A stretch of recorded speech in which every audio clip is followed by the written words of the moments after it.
एक गाव पेटलं, गाव चारी बाजूने पेटलं। माणसं जेवायचे, वेळेचं भान ठेवून कीर्तन संपलं पाहिजे। बरोबर 1 वाजता कीर्तन संपेल, त्याच्या पुढे जाणार नाही ना अलीकडे अर्ध्या मिनिटांनी सोडणार नाही। अलीकडे सोडा तर साधूची सेवा कमी केल्याचं पाप लागल, आणि जास्त 10-20 मिनिटं पुढे सरका तर तुम्हाला त्रास द्यायचं पाप लागेल, आहे की नाही? म्हणून आपण आपल्या चौकटीत राहायचं।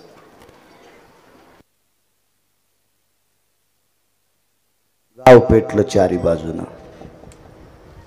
ठण ठण ठण ठण ठण गाव पेटलं। आता जी माणसं गावाच्या बाहेर बाजाराला गेलते का, ते गावाच्या बाहेर येत, पण गावात जेवढे होते तेवढे चारी बाजूनं गाव पेटले। पळून कसं जाता?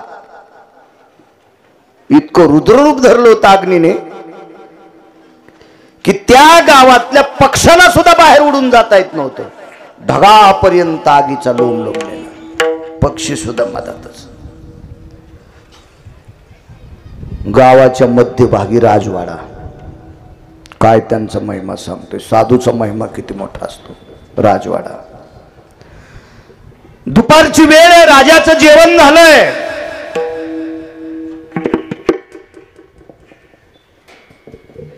त्या राजाचं डोकं त्याच्या पत्नीच्या मांडीवर आहे।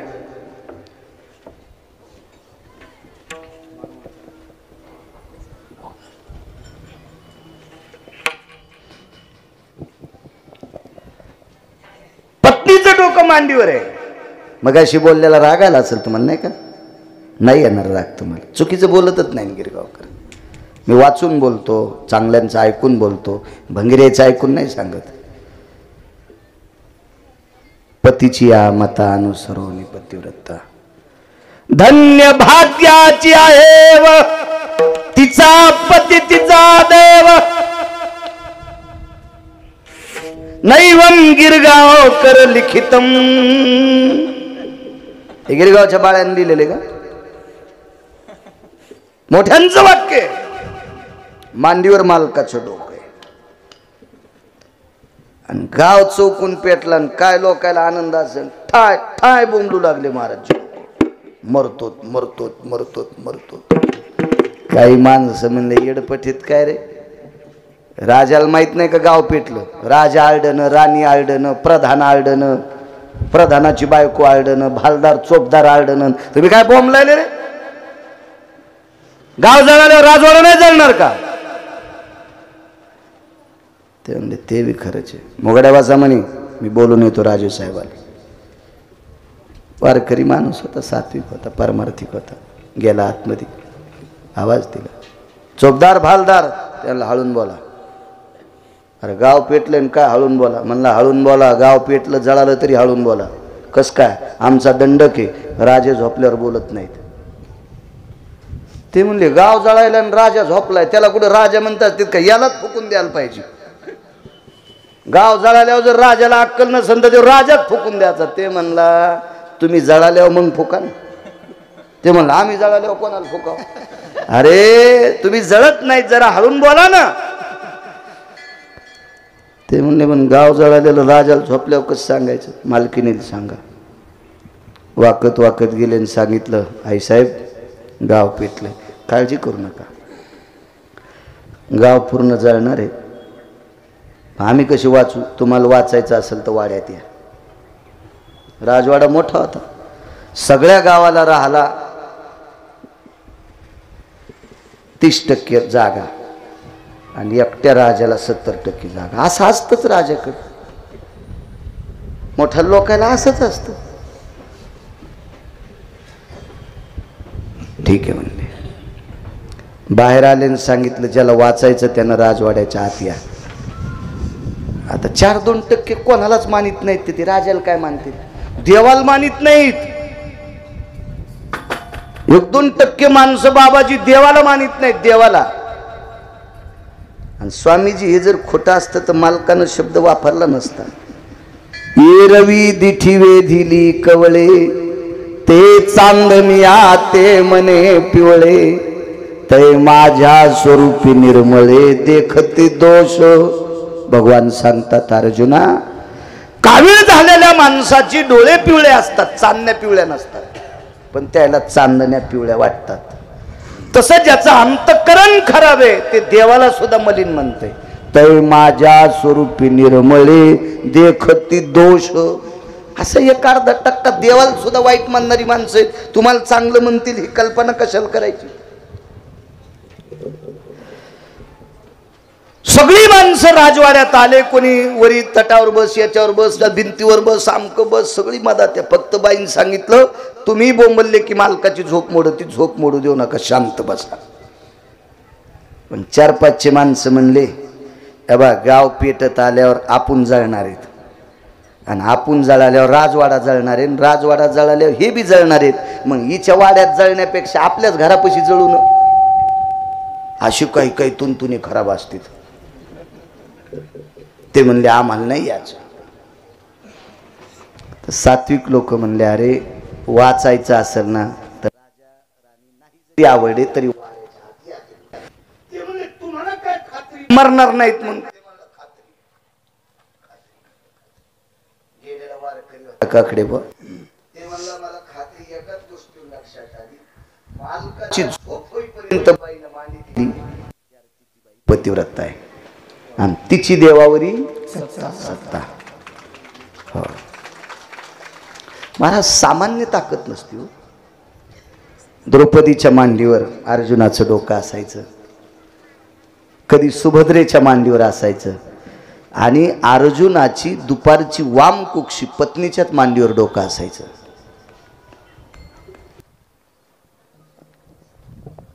आणि ते 2, 2:15, 2:30, 2:45, 1:30, 1 तास जितकी झोप लागन तितक्या जटा कुरवळायच्या.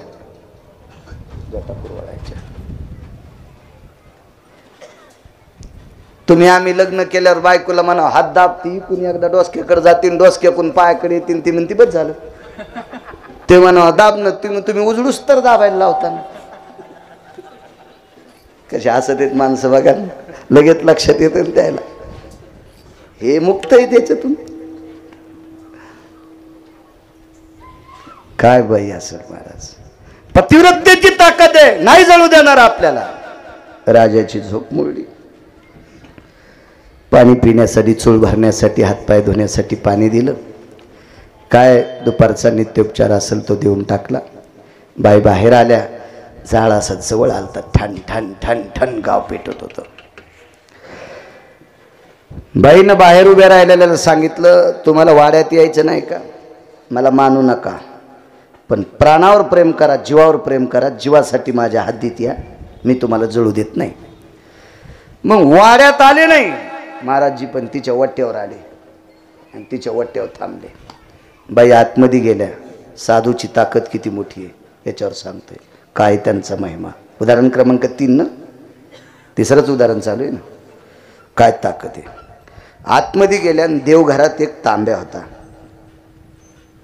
गिरीबाबा तांब्या होता एक, आणि तो तांब्या हातात घेतला. डाव्या हातात, उजव्या हातात एक नागिनीचं पान किंवा आंब्याचं पान हातात घेतलं, आणि त्या पानानं सगळी लोक आतमध्ये घेतली आणि राजवाड्याच्या भोवताल असं पाणी शिपडलं सगळ्या बाजूला. तांब्या खाली ठेवला आणि अग्नीला प्रणाम केला. तुला काय सुख घ्यायचं तर गाव जाळून घे, पण इथे उभ्या असलेल्या एकाही माणसाच्या अंगावर कपड्याला सुद्धा धक्का लागता कामा नये, तुला माझ्याशी गाठ आहे.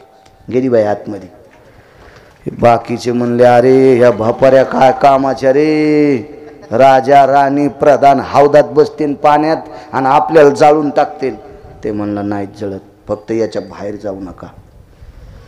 अग्नीनं इतकं रुद्र रूप घेतलं गिरीबाबा, इतकं रुद्र रूप घेतलं, सगळ्या लोकांना वाटत होतं आपण आता वाचत नाहीत.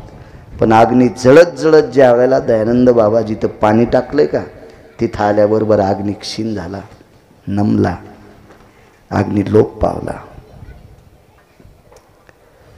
श्रुती माता धावत आली, वर्ण धावत आली, आणि त्या मातीत आल्याच्या नंतर श्रुती लोटांगण घालत होती.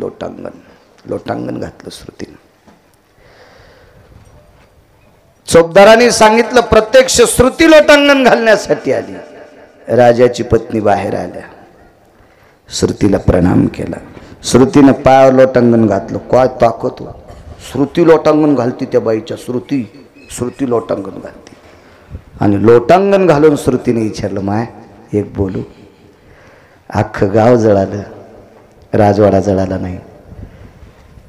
मग हे लोक जर पुण्यवान असते तर यायचे घर काऊन जळाले?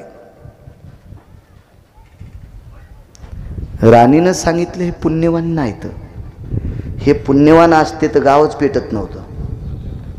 मग हे वाचले कस काय? मोठी माणसं महत्व हरवी, चातुर्य लपवी, पिशे पण मिरवी आवडवी, पूज्यता डोळा न देखावी, स्वकीर्ती कानी न ऐकावी. हे खऱ्या साधूचं लक्षण असतं.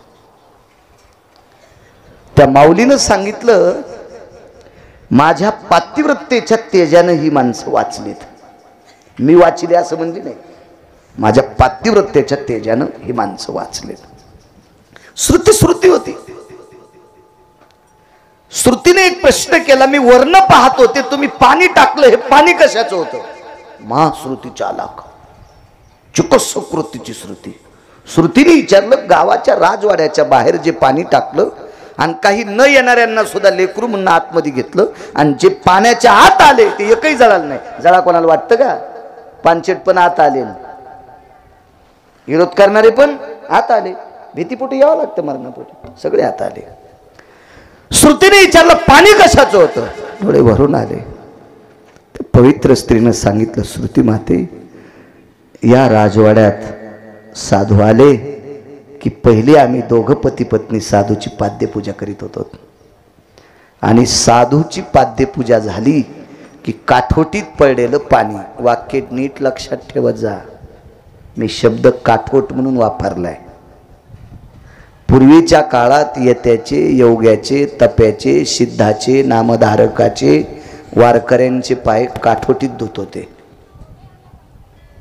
भगवान मर्यादा पुरुषोत्तम प्रभू रामचंद्राचे पाय सुद्धा काठोटीत धुतले. आता काठोटी तुम्ही ऐकल्या, पराती घेतल्या. चला त्या परातीत का होत नाही, पण धुतचा. अपभ्रंश नकोय म्हणून पुन्हा एक शब्द सांगतोय, साधू तपासून पाय धुतचा. पाणी पिना छान के, गुरु करना पछान के. पाणी जर गाळून नाही पिलं तर रवींद्रजी आजार होते, आणि साधू जर चुकला तर कल्पची कल्प मातीत जाते. सात्विक, सदाचारी, पुण्यशील लोकांच्या पायावर डोकं ठेवत जा, देव तुमचं कल्याण करील. जे पक्वाद्या मायबापाचं दर्शन घेत नाही त्याच्या जर पाया पडतान तर तुमचा संसार जळन. जो संप्रदायातला गुणीजन मायबापाचं दर्शन घेत नाही त्याला जर पाकिट देताल तर संसाराला कुलूप लागन. जो कीर्तनकार मायबापाच्या पाया पडत नाही त्याच्या जर पाया पडतान तर अख्खं गाव जळन तुमच्या पापानं. संप्रदायाचे नियम सांभाळणारी माणसं पारखायची,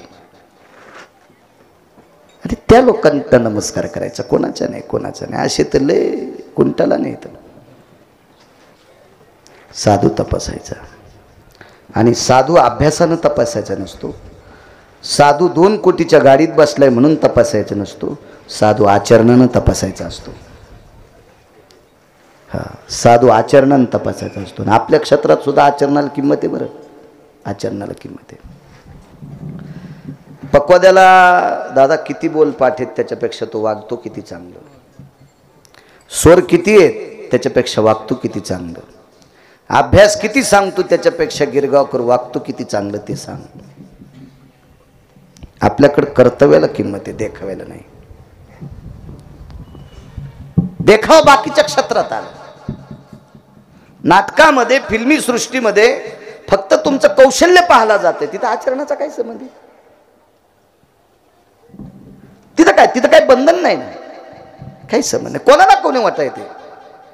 आयुष्यभर ज्यानं मांसाहार केला त्याला पण नाटकात महाराज होता येते. किती दाखवायची स्वामीजी तुम्हाला पिक्चर मध्ये महाराजाची पार्ट घेतलेली. तिथं आचरणाचा संबंध नाही ना, इथं जमतंय ते. साधी ताकद आहे का वस्त्रात? या भगव्या वस्त्रात साधी ताकद आहे? धर्मानाम पवित्रो धर्म संन्यासो पवित्रया रक्तांबरो तेज कांती भास्करो यति भाकरम. रक्तांबर तेज तेज तेज. या लोकायतल्या एका महाराजानं 4च बोटाची छातीवरी फेकली, 4च बोटाची. तिला कौपिन म्हणावं लागेल. आळंदीतल्या मालकांच्या भाषेमध्ये छाती बनतात.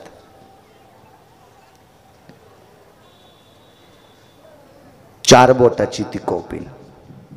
स्नान झालं दुपारचं आणि दुसरी कोपिन बांधली, ओली कोपिन खांद्यावर टाकली, निघाली ती छाती.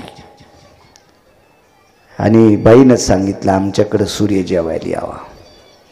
ठीक आहे म्हणजे काय हरकत नाही. भगवान भास्करा, ए दिवाकरा, ए तेजकांती जी, जेवायला यावं लागते. अशीच वेळ होती 10:30-11ची. तर भगवान सूर्यनारायण म्हणले मी खाली आल्या उजेड कोण पाडीन? हे म्हणले बांड्या पंचायती करायला. उजेड पाडायचा आम्ही बघून घेऊ, ही खाली. भगवान सूर्यनारायण खाली आल्यावर साधून खांद्यावरची छाती 4 बोटाचीच, 2 सव्वा 2 फूट लांब धुडकं आणि रुंदीनं 4 बोटाचं.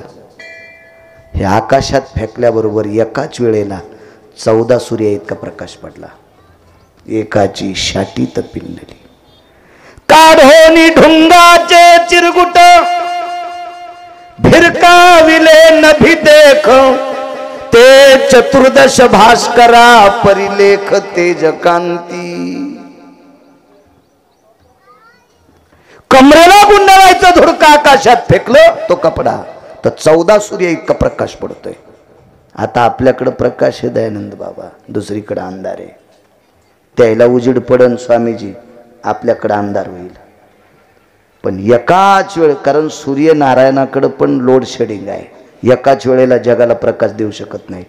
पण तुमच्यातल्या एका महात्म्याच्या कमरेला गुंडळायचं धुडकं आकाशात फेकलं तर 14 सूर्य इतका प्रकाश पडला आणि एकाच वेळेला अख्ख्या जगात उजळलं. ही संतांनी स्पर्श केलेल्या कपडे तितकी ताकद आहे. म्हणून मालक पहिल्याकडे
काय ताकद आहे. अलीकडे सांगायचं राहिलं. श्रुतीने प्रश्न केला, इथपर्यंत आलतो ना रवींद्रजी. हे माय, तू एक तांब्याभर पाणी टाकलंस, एवढी माणसं अग्नी विझून वाचविलेस, हे पाण्यातली ताकद काय होती? काय त्यांचा महिमा सांगतोय. बसा शांत, बसा बसा. श्रुती मातेला प्रणाम केला आणि तिनं सांगितलं आमच्या वाड्यात ज्या वेळेला साधू येतो त्यावेळेला साधूची आम्ही अगोदर पाद्यपूजा करतो.